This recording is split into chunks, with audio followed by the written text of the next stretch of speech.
बिस्मिल्लाहिर्रहमानिर्रहीम। आज इस वीडियो में हम इस मौजू पे बात करेंगे कि हमारे घरों में बीमारियां क्यों ज़्यादा होती हैं, हम क्यों ज़्यादा मुश्किलात में रहते हैं, परेशानियों में रहते हैं। हमारे घरों में बीमारियां क्यों नहीं जाती हमारे घरों से? बीमार होने की दो वजह हैं। एक तो या तो हमारे वो बीमारी हमारे फेफड़ों की वजह से होगी या हमारे मैदे की वजह से होगी। अब फेफड़ों की वजह से क्यों बीमारी होगी, उसकी क्या वजूहात हैं कि फेफड़ों की वजह से क्यों बीमारियां पैदा होती हैं?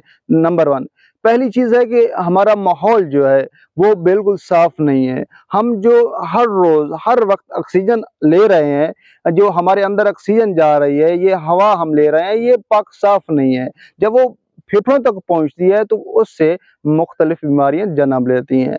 दूसरी वजह जो मैदे की वजह से बीमारियाँ हमारे अंदर पैदा होती हैं, उसकी कुछ चंद एक वजूहात हैं। पहली वजह ये है कि हम जो मसलन खुराक खाते हैं, खुराक लेते हैं,